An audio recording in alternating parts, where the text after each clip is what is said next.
This is seriously groundbreaking and arguably the biggest event of the year in crypto. Now, if you're a new viewer or an investor, you may be wondering why an event of this magnitude hasn't done anything to really move the market much at all, being up only about 2.3% on the day. And I understand for many people that can be frustrating, considering XRP hasn't moved at all.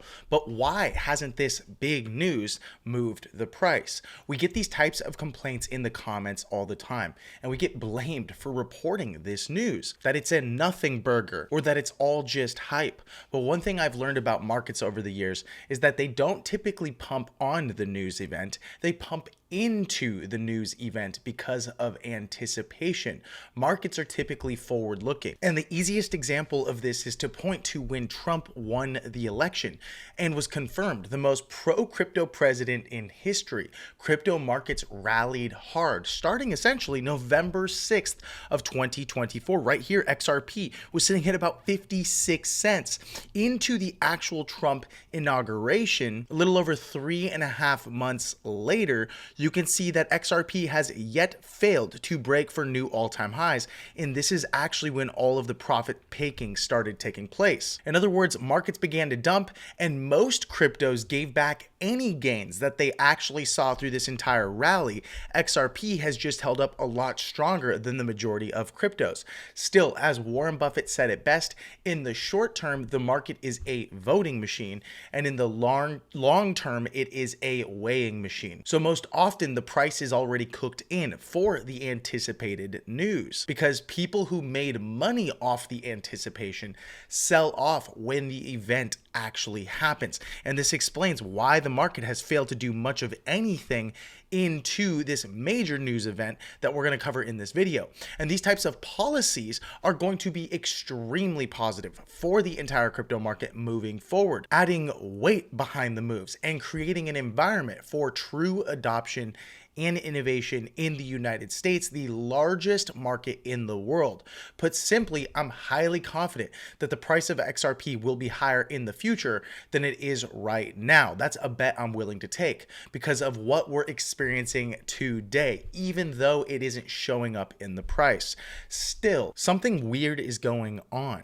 Senator Cynthia Lummis has consistently been one of the largest proponents for crypto and was even selected as chair of the subcommittee on digital assets. However, recently, CEO of Ripple, Brad Garlinghouse, came out and said that Senator Cynthia Lummis, as chair of the digital assets subcommittee, canceled a meeting that she had prior scheduled with him and now will not reschedule. So is there more to this Brad Garlinghouse Cynthia Lummis feud? Is something more sinister going on behind the scenes? And just the other day, BitMEX recently made an announcement surrounding a cryptic message we shared. But what does this actually mean for XRP? Well, they recently revealed that in another announcement. And finally, apparently Ripple and Coinbase are in a bit of a skiff surrounding Circle's USDC, but we're going to cover all of that and unpack everything we talked about earlier in this video.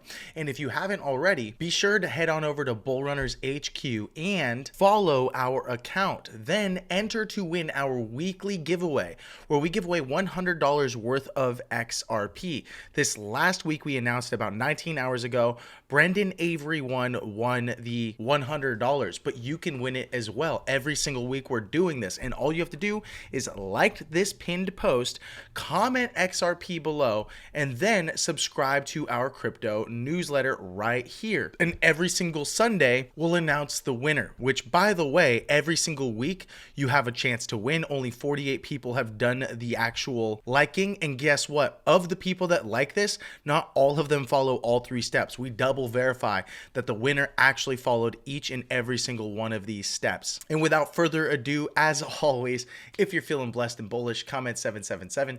And if you're going to be the wealthiest person in your family tree, smash the subscribe button. Hello and welcome back to the Bull Runners YouTube channel. If you're new here, my name is Paul, and you can find me on Twitter or X at PauliDeFi, PauliDeFi. This is truly groundbreaking considering the fact that we've not had real crypto-based regulation in the United States. No clear framework, no rules for the road for companies to operate, and arguably one of the most important and pivotal use cases that have been consistently proven over time are stablecoins. People trade in stablecoins. You're going to be able to use them for all sorts of things like real-world assets and asset tokenization, and just in general, sell crypto to hold stablecoins on blockchain in times of downturns or uncertainty. So the first thing we definitely need to pass is stablecoin legislation. That way, crypto companies feel safe and good to operate in the United States, as every company is going to offer or use stablecoins at some point in time in their business model. And the US Senate has officially passed the Genius Stablecoin bill with more than 60 votes. They do need a majority. Right now, the Republicans are the majority, and arguably they won over some of the Democrats as well, as this is 60% of them voting in favor. However, it's important to remember that this bill is also going to need to pass in the House. And in the game of politics, nothing is certain, as many games can be played, and arguably a lot of these politicians have dirt on other politicians and use leverage to get what they want. But ultimately, right here, we have a Republican-led House as well. This is one of the first times in a very long time in history where Republicans have taken over essentially all three branches of government. And you can't really say that anyone in the legislative branch over in the Supreme Court is political. They're supposed to be bipartisan, but you definitely do have more conservatives. However, right now we have 220 Republicans in the House and only 213 Democrats, currently 2 vacancies.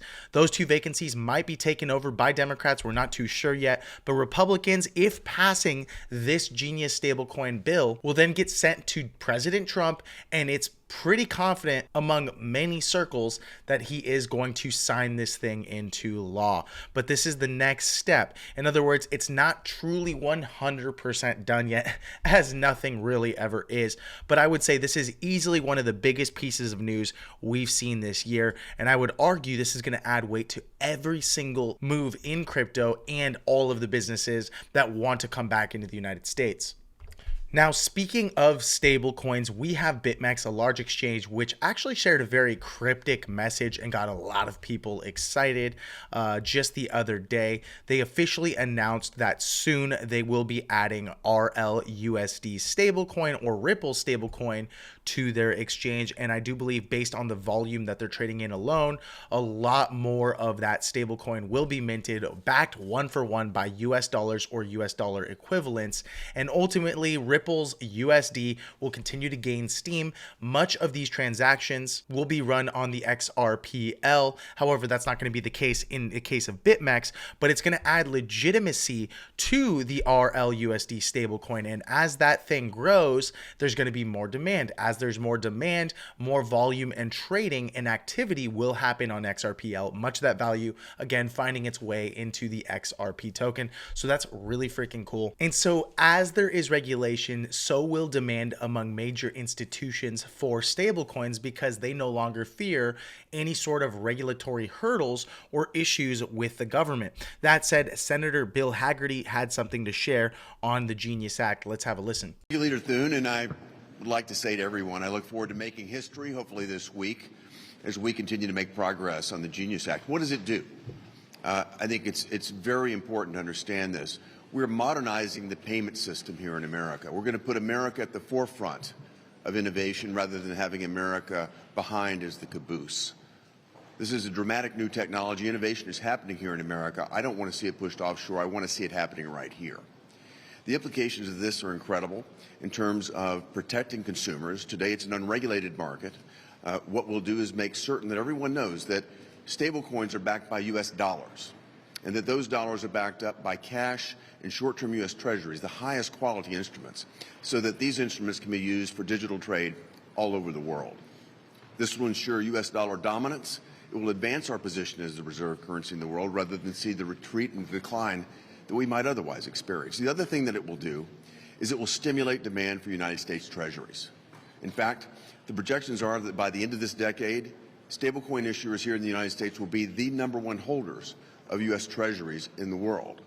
Think about that. I'd far prefer a benign stablecoin issuer to the CCP or other sovereign nations. So I think there's a lot to like about this bill. I appreciate the bipartisan support that we've received moving on to it, and I look forward again to making history with my colleagues later this week. Thank you. And so the game for stablecoin dominance is on. And one of the largest issuers of stablecoins is the company Circle with their USDC stablecoin, which is essentially considered the Fed coin in the US because Tether has not played by all of the rules and consistently doesn't prove that they are maintaining a one-for-one backed dollar with their third-party audits. So that said, Circle is one of the biggest companies that stands to win in this multi-trillion dollar market that will continue to be created over the upcoming decade. And right now, apparently, Ripple has placed a stronger bid than Coinbase to take over and win this deal to buy Circle out completely, which would be massive. So I did a little bit of homework, and right now we don't have anything 100% verified. However, it is apparently a bidding war for Circle, and I can totally see that as these two companies want to maintain their growth and dominance, and they know that stablecoins are one of the easiest business models of the upcoming decade. However, the sources do actually consistently say that Ripple does have the upper hand and is currently at around $9 to $11 billion in what they're offering for the purchase of Circle and their USDC stablecoin.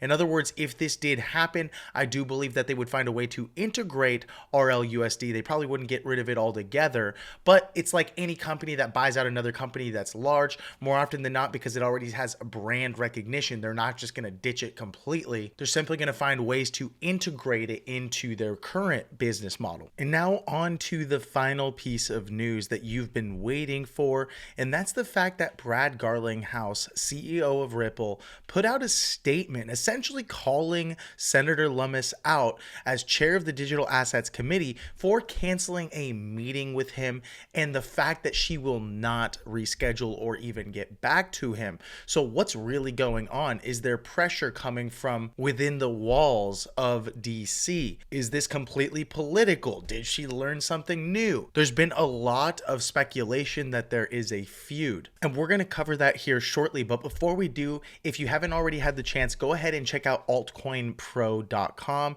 and you'll see this page right here with a short video where we offer you all the right tools, training, and resources to help you reach your crypto goals, whether that's to become a millionaire or have complete and total financial freedom in the crypto markets. We offer all sorts of things, and now we even launched a 20% partner program.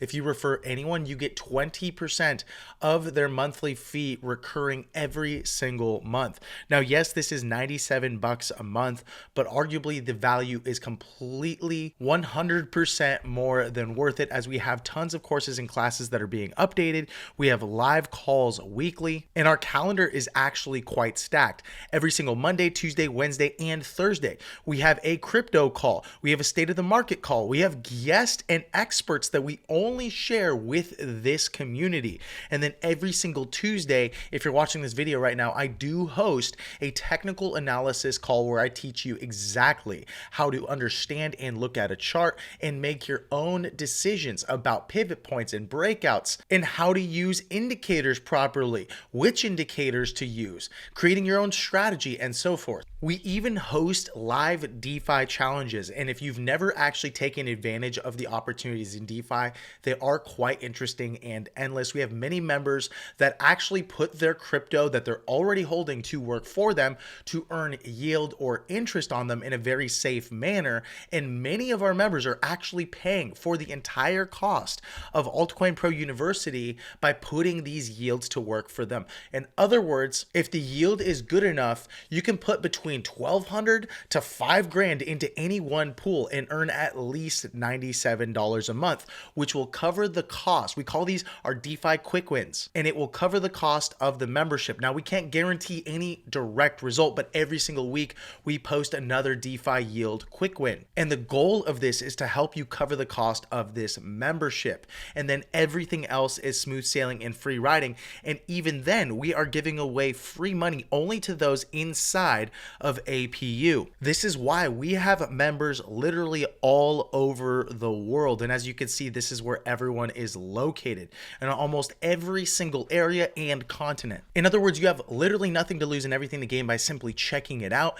And if you don't take advantage of a DeFi yield quick win and actually get any income back on your crypto in the stuff in the pools that we share tutorial step by step, then go ahead and ask for a refund within 14 days. But I even have one of our very own members, Jose, who did share that he recovered his monthly subscription just by one yield pool in DeFi. And again, this might sound confusing or scary, but we can assure you that we do our best with our team of analysts and researchers who are total pros at this to walk you through the process step by step.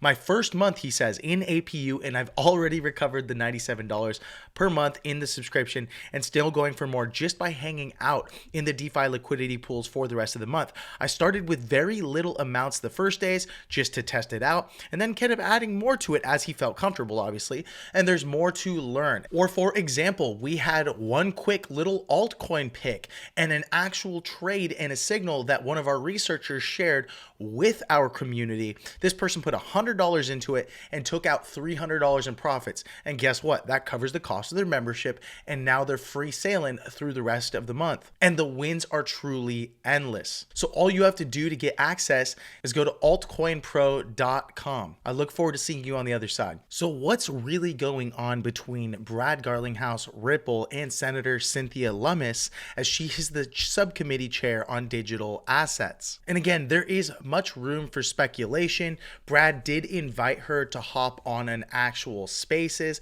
to which she has not done. She has also apparently not responded, so we really don't know what's going on. All we know is that Brad Garlinghouse has consistently been a proponent for crypto regulation in the United States and has been in all of the right rooms, and even with Donald Trump in many photos and at a lot of their galas and dinners and events. So it's quite interesting that she is giving him the cold shoulder now after she had already set an appointment with him, which leads many to believe that she is experiencing some internal pressure from people for political reasons. And we've already seen this play out with the SEC. It's obvious that they were running a political operation against all of crypto except for Bitcoin. Now, one pro XRP lawyer did comment on the fact that some of Lummis's comments put her alongside some of the worst Bitcoin maxis around. In other words, she seems to be a Bitcoin maximalist. However, there's another piece of information that's quite interesting and could be the cause of a reason for her to not want to meet with Brad Garlinghouse and the team.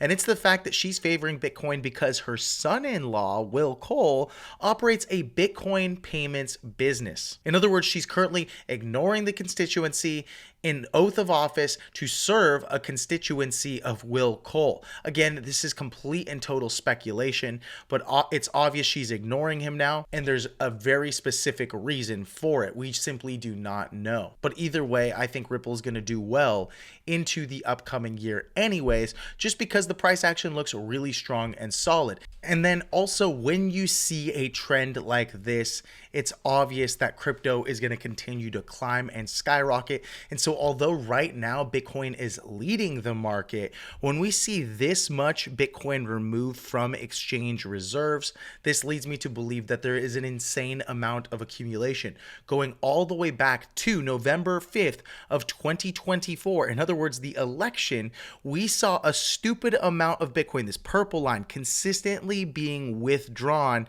to be held typically in cold storage wallets. This is indicative of major institutional support and demand, and it's like we've never seen before. So that said, this is truly exciting. Yes, crypto is going to rally and rally hard through the end of the year. I'm highly confident in that, and unless that changes, I will let you know in one of the videos closer to that time. But as things stand, things are still looking very bullish. Even though we've seen a lot of poor macroeconomic news, we've seen a stupid stupid amount of demand for Bitcoin, which again is going to lead the market right now. And then a lot of other altcoins and cryptos like XRP are likely to follow. So that's it for the video, folks. If you enjoyed the video, be sure to subscribe to the channel and also check out altcoinpro.com if you want to learn more about how to take advantage of this before the start of the bull market, so you can take advantage of every single opportunity, altcoin pick, technical analysis, all the stuff that we offer on this platform, which is bar none the best in all of crypto. We stand by that and guarantee it. Thanks so much for watching, and I will see you in the next video. Goodbye.